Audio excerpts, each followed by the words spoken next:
Assalamualaikum warahmatullahi wabarakatuh. Bismillah walhamdulillah wassalatu wassalamu ala rasulillah amma ba'd. Saudara-saudaraku sebangsa dan setanah air yang saya hormati dan saya cintai. Para habib tidak bisa membuktikan kalau dirinya adalah keturunan Rasulullah SAW. Logikanya memang tidak bakal bisa membuktikan, karena aslinya memang tipu-tipu, aslinya memang tidak nyambung. Jadi mau dipaksa kayak apa, disuruh membuktikan kayak apa, cari bukti yang seperti apa, tidak bakal bisa, karena memang itu palsu. Nah, kalau palsu kok disuruh nyari bukti? Maka kalau bisa membuktikan, ya pasti buktinya palsu juga. Namanya juga ngaku-ngaku. Nah, orang yang ngaku-ngaku itu biasanya kalau dituduh marahnya luar biasa. Kalau ditanya marahnya luar biasa. Berbeda yang asli. Kalau ditanya, ya ngomong apa adanya. Kalau orang lain nggak percaya, ya itu terserah Anda. Tapi ini kan Habib nggak.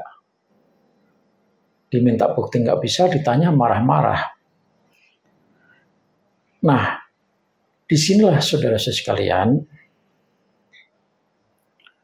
banyak pihak yang tentunya mulai sadar. Kiai-kiai Indonesia yang terbuka pikirannya, yang mengikuti ilmu pengetahuan secara modern, lalu membaca-baca, mencari-cari informasi, dan memang menemukan adanya informasi bahwa Ubaidillah itu tidak terdeteksi, tidak tercatat, dan tidak terreportasi selama 550 tahun. Nah, ulama-ulama kiai-kiai kita banyak yang sadar, yang tahu, lalu ikut menyuarakan, ikut menyampaikan, dan bahkan ikut menyadarkan kepada saudara-saudara kita yang selama ini sudah terkena doktrin, walaupun tidak semuanya bisa sadar. Tetapi banyak juga kiai-kiai, bahkan kiai kesohor, punya pesantren, pokoknya top lah, justru merasa ilmunya tinggi, tidak menerima informasi yang disampaikan, tidak mau membaca situasi, tidak mau mencari jejak-jejak, tidak mau membuktikan sejarah. Akhirnya kiai-kiai ini justru menuduh orang-orang yang percaya kalau nasabnya para habib itu terputus, dituduh sebagai orang yang memecah belah, dituduh memfitnah. Kenapa?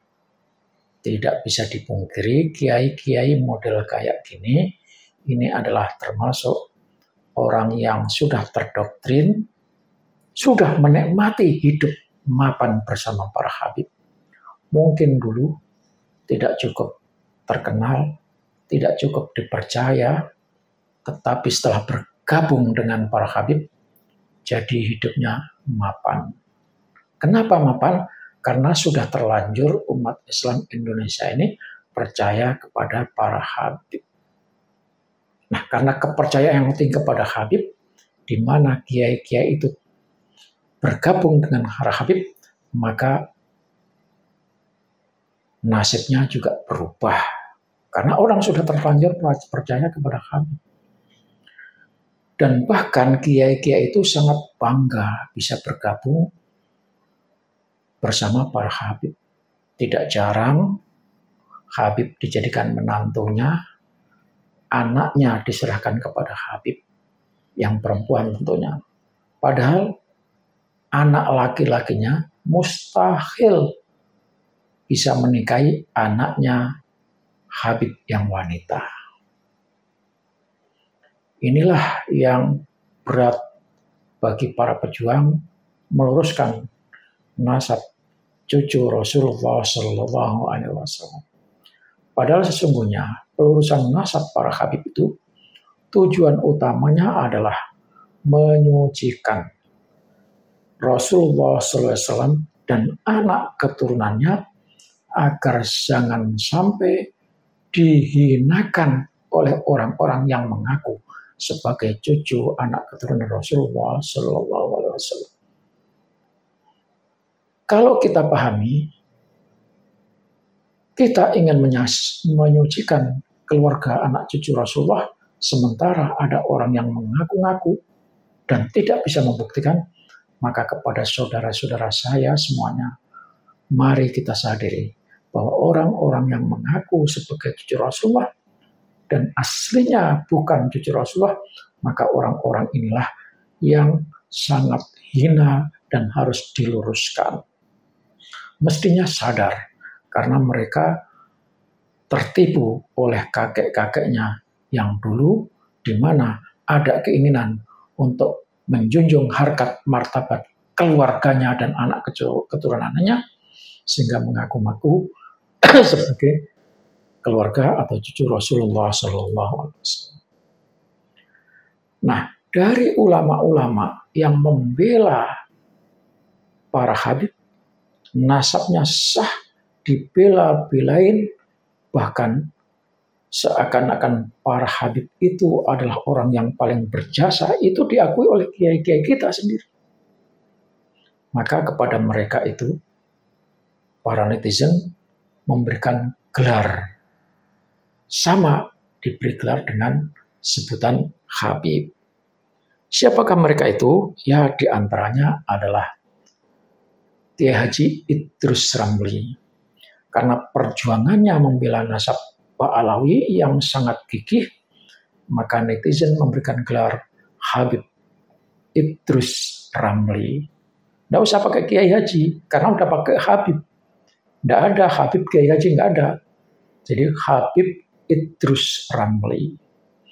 Ini adalah orang yang mempertahankan mati-matian, cuma baca satu kitab mengesahkan bahwa Habib itu adalah keturunan Rasulullah SAW.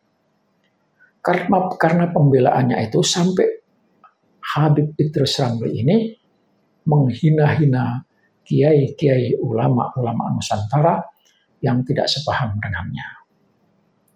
Yang kedua diantaranya adalah Ketua Tanfidiyah Nahdlatul Ulama wilayah Pasuruan dulu. Ini yang orang yang pertama kali menghujat orang-orang yang menelisik, yang membongkar nasab para Habib di Indonesia. Orang ini sangat bahaya, bahkan mengaitkan kalau sampai nasabnya Habib terputus tidak sampai kepada Rasulullah, maka seluruh ulama Indonesia, kiai Indonesia batal ilmunya, kata kiai ini, Kiai Haji Imron. Maka kita kasih gelar Habib Imron, Ketua NU Pasuruan. Yang ketiga, Habib Fakhrul Razi.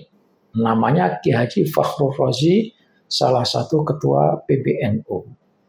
Tapi karena diberi gelar Habib, maka tidak lagi dipanggil Kiai Haji Fakhrul Razi, dipanggil Habib Fakhrul Razi. Habib Fakhrul Razi ini juga membela nasab para Habib sampai-sampai dalam tulisannya menyitir syair, menganggap dirinya adalah macan, dan orang-orang yang membicarakan nasab para Habib itu dianggap sebagai anjing. Ini Habib Fakhrur Razi. Yang berikutnya adalah Kiai Haji Miftahul Akhyar, yang dalam ceramahnya menuduh bahwa orang-orang yang menelisik, yang meneliti nasabnya para Habib itu sebagai melakukan perbuatan fitnah. Ini juga sudah dikanter, sudah dibicarakan banyak orang. Maka sekarang tidak lagi pakai Kiai Haji Miftahul Akhyar karena diberikan gelar, jadi gelarnya sebutannya Habib Miftahul Akhyar.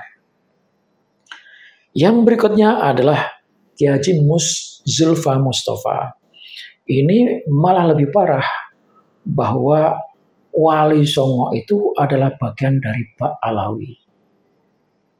Ini juga membela Pak Alawi. Maka netizen memberikan juga gelar Habib.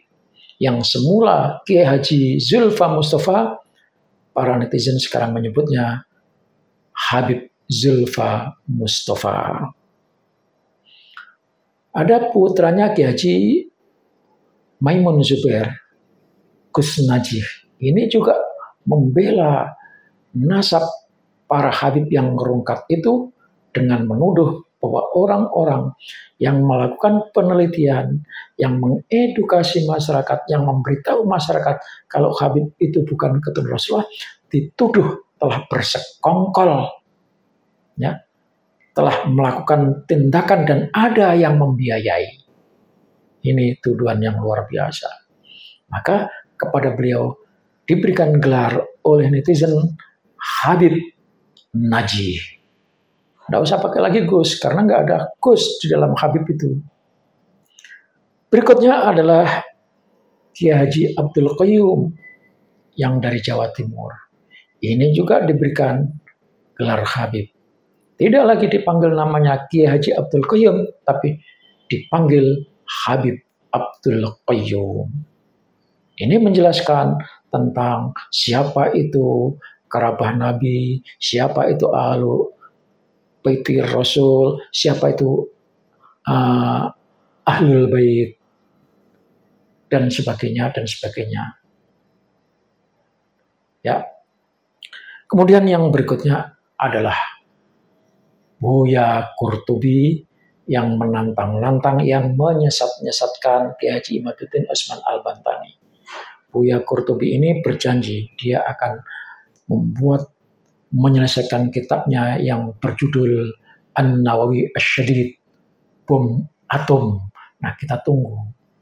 Nah, dari sekian banyak orang itu, ya, yang paling pantas untuk menggantikan ketua Rabithah Alawiyah adalah Habib Idrus Ramli. Itu menurut saya yang paling layak, karena dia yang paling alim di antara para Habib. Habib itu tidak ada yang alim, cuma pintar ngomong aja, ya. Nah, Habib Idrus Ramli kita calonkan menjadi ketua Rabithah Alawiyah, atau setidaknya masuk menjadi pengurus Rabithah Alawiyah.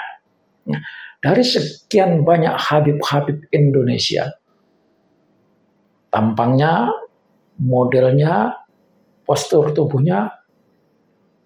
tubuh orang Asia, orang Indonesia, tapi bergelar Habib.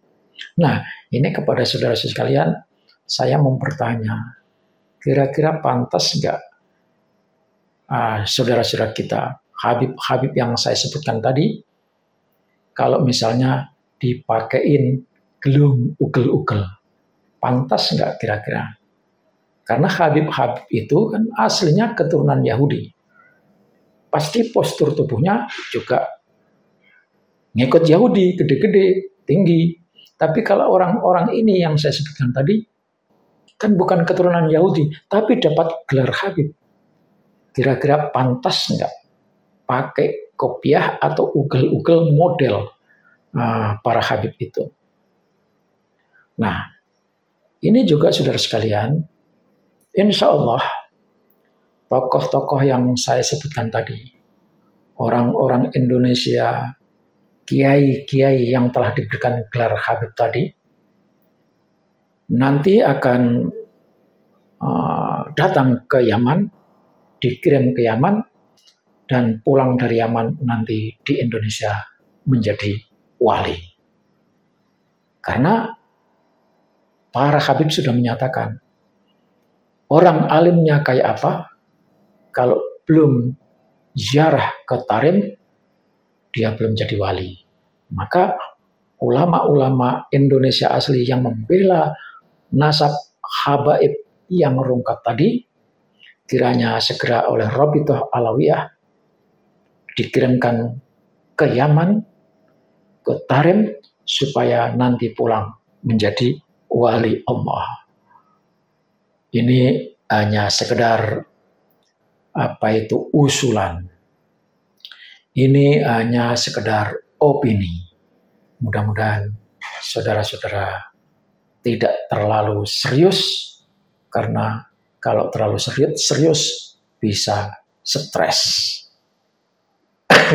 Wassalamualaikum warahmatullahi wabarakatuh.